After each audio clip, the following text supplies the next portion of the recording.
Online shopping কৰোঁতে আপুনি যিটো বস্তু অৰ্ডাৰ দিয়ে সেইটো বস্তু নাহি তাত কাঠৰ টুকুৰা বা পাথৰ কিয় ওলায় সেইটো বিষয়ে জানিবলৈ এই ভিডিঅ'টো সম্পূৰ্ণকৈ চাই থাকক।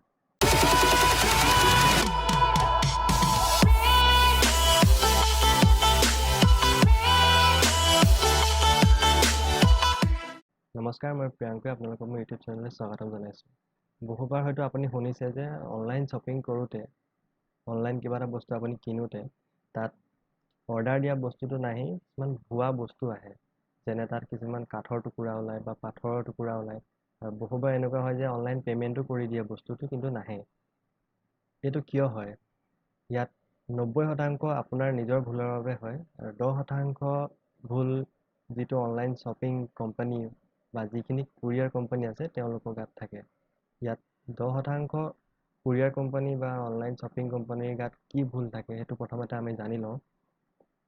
যেতিয়া আপুনি বস্তুটো অনলাইন অৰ্ডাৰ দিয়ে তেতিয়া ধৰি লওক ফ্লিপকাৰ্টতে অৰ্ডাৰ দিলে, কিন্তু ফ্লিপকাৰ্টে সেই বস্তুটো আপোনাৰ ফ্লিপকাৰ্টৰ নিজৰ কোম্পানীৰ পৰা নাহে। আপুনি এখন ইলেক্ট্ৰনিক্সৰ দোকান খুলিছে, তাত আপুনি মোবাইল ফোন ৰাখিছে, ৱাশ্বিং মেচিন, টিভি আদি ৰাখিছে। তেতিয়া আপুনি আপোনাৰ বস্তুখিনি অনলাইন ফ্লিপকাৰ্টৰ যোগে বেচিব পাৰে। ঠিক তেনেদৰে ফ্লিপকাৰ্টত বহুত দোকানী আছে যিবিলাকে আপোনাৰ ইলেক্ট্ৰনিক্স হওক, কাপোৰ হওক সেইবিলাক তাত বিক্ৰী কৰি আছে। আৰু আপুনি যেতিয়া অনলাইন বস্তুটো চাই অৰ্ডাৰ দিয়ে তেতিয়া ফ্লিপকাৰ্টে এটা মাধ্যমৰ জৰিয়তে ফ্লিপকাৰ্টটো এটা মাধ্যম হয় অনলাইন বস্তুটো এখন দোকানৰ পৰা কিনা। সেই দোকানখন আপোনাৰ নিজৰ ধৰক আপুনি গুৱাহাটীৰ হয়, তো গুৱাহাটীত যদি কোনোবাই মোবাইল দোকান এখন খুলি ৰাখিছে,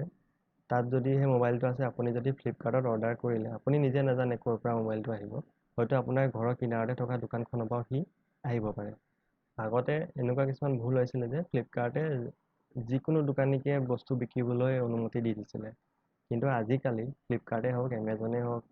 যিবিলাক অনলাইন শ্বপিং ছাইট আছে তেওঁলোকে বস্তুটো হয় সঁচা হয় নে মিছা হয়, মানে যিজন বিক্ৰেতা, যিজন দোকানী তেওঁ সঠিকভাৱে দোকান আছেনে বা তেওঁ ভুৱা নেকি, এইবিলাক আজিকালি পৰীক্ষা কৰিহে তেওঁক বস্তু বিকিবলৈ অনুমতি দিয়ে। তাৰ মাজতে কিছুমানে ভুৱা ডকুমেণ্টছ উলিয়াই, নথি পত্ৰ উলিয়াই পেলাই ফ্লিপকাৰ্টত বস্তু বিকেও। আৰু খুব কম হয়, 10% বুলি মই সেইকাৰণে কৈছোঁ। 10%ৰে আপুনি 5% দোকানী যিবিলাক ভুৱা তথ্য উলিয়াই তাক ধৰিব পাৰে, আৰু 5% যিবিলাক কুৰিয়াৰ কোম্পানী আছে সেইবিলাকক ক'ব পাৰে। কুৰিয়াৰ কোম্পানীৰ গাত কি ভুল থাকে? কুৰিয়াৰ কোম্পানী কিছুমান কুৰিয়াৰ বয়ে যিবিলাক ডেলিভাৰ বয় হয়, যিবিলাকে আপোনাৰ ঘৰত বস্তু দিবলৈ আহে, তেওঁলোকে বদমাচি কৰি আপোনাৰ যদি মোবাইল এটা অৰ্ডাৰ কৰিছে সেইটো খুলি পেলাই তাৰ ভিতৰত কাঠৰ টুকুৰা ভৰাই ধুনীয়াকৈ ফ্লিপকাৰ্টৰ নিচিনা পেকিং কৰি পেলাই আপোনাক আকৌ দি দিয়ে। আৰু এই ফ্লিপকাৰ্টৰ পেকিংটো চব জেগাতে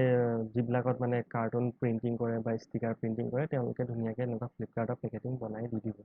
আৰু তেওঁলোকে সেইটোৱে সুবিধা লয় যে আপোনাৰ মোবাইলটো উলিয়াই তাত কাঠৰ টুকুৰা ভৰাই আপোনাৰ পৰা পইচাও লৈ ল'লে, পইচাটো কোম্পানীয়ে পাই গ'ল, আৰু লাষ্টতে কুৰিয়াৰ যিজন দিবলৈ আহে তেওঁলোকৰে কোনোবা এজনে বদমাচি কৰাৰ ফলত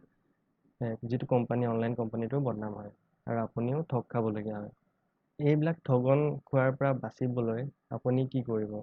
ইয়াত 90% ভুল আপোনাৰ থাকে, আৰু আপোনাৰ সম্পূৰ্ণ 90% যিটো ভুল সেইবাবে আপুনি অনলাইন শ্বপিং কৰোঁতে ঠগ খাবলগীয়া হয়। ইয়াত প্ৰথম কথা, আপুনি ফ্লিপকাৰ্টৰ যিটো এড দেখে বা এমেজনৰ হওক, স্নেপডিলৰ হওক, মিন্ত্ৰাই হওক, যিবিলাক আপুনি অনলাইন এডভাৰটাইজ দেখে সেইবিলাক ক্লিক কৰোঁতে সাৱধান হ'ব। আপুনি যেতিয়া ফেচবুক বা ইউটিউব চলাই থাকে বা কিবা ৱেবছাইট চাই থাকে, তাত কিছুমান অনলাইন শ্বপিঙৰ এডভাৰটাইজ দেখে, কিছুমান মোবাইল ফোন আহে, জোতা, কাপোৰ এইবিলাক দেখি থাকে, আৰু তাত দেখিব যে আপোনাৰ 10,000 টকাৰ মোবাইল এটা 5,000 টকাত দি আছে। সেইটো আপুনি সঁচা নে মিছা কেনেকৈ গম পাব? আপুনি প্ৰথম কথা, তাত ক্লিক কৰাৰ লগে লগে এটা সি ৱেবছাইটলৈ ৰিডাইৰেক্ট হৈ যায়, মানে অৰ্থাৎ ক্লিক কৰাৰ লগে লগে সেইটো এটা ৱেব পেজ বা আপোনাৰ বেলেগ এটা এপ্লিকেশ্যন খোল খাই যায়। সেই যেতিয়া ৱেবছাইটটোলৈ যায় তাত ওপৰত URL এড্ৰেছটো কি আছে সেইটো চাব প্ৰথমতে। যদি ফ্লিপকাৰ্টৰ এডভাৰটাইজ হয় তেতিয়া ফ্লিপকাৰ্টৰ তাত URLটো আৰম্ভ হ'ব flipkart.com। এইটো ফ্লিপকাৰ্টৰ নিজৰ ৱেবছাইট, আৰু ইয়াত যদি এডভাৰটাইজটো দিয়া আছে তেতিয়া flipkart.comটো খোল খাব। ফ্লিপকাৰ্টে যদি নিজৰ এডভাৰটাইজ দিছে তেতিয়া flipkart.comটো খোল খাব,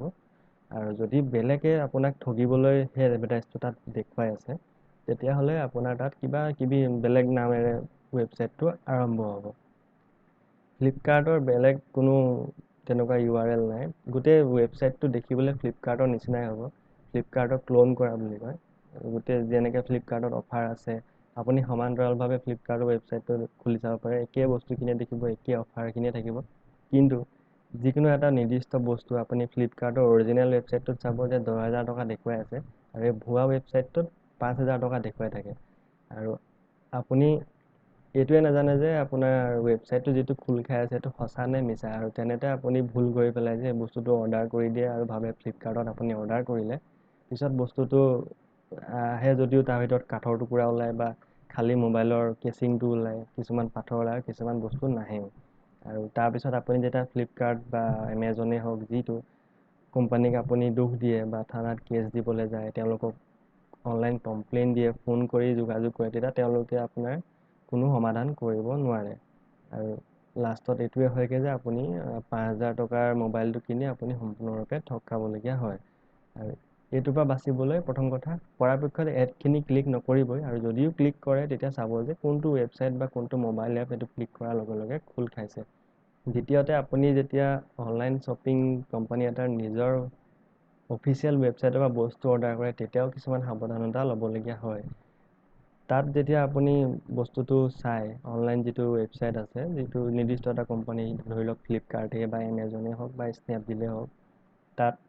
যিজন চেলাৰ আপুনি যেতিয়া বস্তুটো কিনিবলৈ যাব তাৰ ঠিক পিনক'ড ভৰোৱা জেগাকণৰ ওপৰতেই চেলাৰ বুলি এটা নামটো ওলাই থাকে যে কোনে বিকিছে বস্তুটো আৰু চেলাৰজনৰ ক্লিক কৰি আপুনি চাব তেওঁৰ ৰিভিউবিলাক চেলাৰজনৰ ৰিভিউ যদি ভাল হয় তেতিয়া বস্তুটো নিশ্চয়কৈ আপোনাৰ ভাল বস্তু আহিব আৰু যদি চেলাৰজনৰ ৰিভিউটো বেয়া হয় তাত চবেই লিখিব আপোনাৰ নিচিনা যিবিলাক কাষ্টমাৰ আছে তেওঁলোকেতো লিখিব এইজন চেলাৰৰ পৰা বস্তু নিকিনিব তেওঁৰ বস্তুবিলাক বেয়া আহে তো তেনে ক্ষেত্ৰত যদি আপুনি সেই চেলাৰজনৰ পৰা বস্তু অৰ্ডাৰ কৰে আপোনাৰো বস্তু বেয়া অহাৰ সম্ভাৱনা আছে আৰু তেনে ক্ষেত্ৰত অৰিজিনেল ৱেবছাইটতো কিছুমান আপোনাক ঠগিবলৈ কিছুমান চেলাৰ থাকে ভুৱা চেলাৰ থাকে আৰু সেইবিলাকৰ পৰা বাচিবলৈ প্ৰথমতে আপুনি চেলাৰৰ ৰিভিউটো চাই ল'ব যিজনে বিকিছে আপোনাক বস্তুটো তেওঁৰ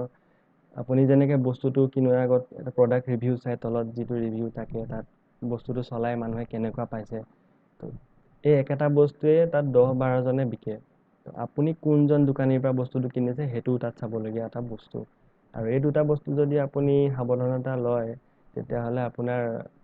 আগলৈ যিবিলাক অনলাইন শ্বপিং কৰিব তাত আপোনাৰ নিশ্চয়কৈ ভাল বস্তুৱে আহিব এইটো নহয় যে অনলাইন শ্বপিঙত বেয়া বস্তু আহে অনলাইন শ্বপিঙত ভাল বস্তুৱে আহে আৰু খালি এই দুটামান বস্তু আপুনি সাৱধানতা ল'বলগীয়া হয় প্ৰথমতে আপুনি গম পালে যে কুৰিয়াৰ কোম্পানী কিছুমান বদমাছ মানুহ থাকে যিবিলাকে আপোনাৰ বস্তুটো উলিয়াই তাত পাথৰ বা কাঠৰ টুকুৰা ভৰাই আপোনাক আকৌ ফ্লিপকাৰ্ট বা এমেজনৰ নিচিনা পেকিং কৰি আপোনাক দিয়ে দ্বিতীয়তে গম পালে যে অনলাইন কোম্পানীবিলাকে যিবিলাক চেলাৰক বস্তু বিকিবলৈ দিয়ে তাতো কিছুমানে ভুৱা নথি পত্ৰ ওলাই আপোনাক অনলাইন শ্বপিঙৰ ৱেবছাইটত বস্তু বিক্ৰী আছে তৃতীয়তে আপোনাৰ নিজৰ ভুলটো গম পালে আপুনি যে যিটো এডভাৰটাইজ দেখে সেইবিলাকত ভুৱা নে সঁচা ভেৰিফাই নকৰাকৈয়ে আপুনি বস্তু কিনি আছে আৰু চতুৰ্থতে আপুনি অনলাইন ফ্লিপকাৰ্টৰ এপ বা এমেজনৰ এপ তাত যেতিয়া আপুনি বস্তুটো কিনে তাত চেলাৰ ৰিভিউটো নেচোৱাকৈ বস্তু কিনি আছে আৰু এই 4টা ভুলৰ বাবে আপোনাৰ হয়তো বস্তু বেয়া কোনোবা দিনা আহিছে আৰু যদি ভাল বস্তু আপুনি অনলাইন অৰ্ডাৰ কৰিব বিচাৰিছে এই 4টা বস্তু আপুনি চাব নিশ্চয়কৈ আপোনাৰ বস্তু ভালেই আহিব যদি ভিডিঅ'টো চাই ভাল পালে তেতিয়া লাইক শ্বেয়াৰ কৰিবলৈ নাপাহৰিব আৰু চেনেলটো ছাবস্ক্ৰাইব কৰি দিব কিয়নো মই এনেকুৱা ভিডিঅ' আপোনালোকলৈ লৈ আহি থাকিম ধন্যবাদ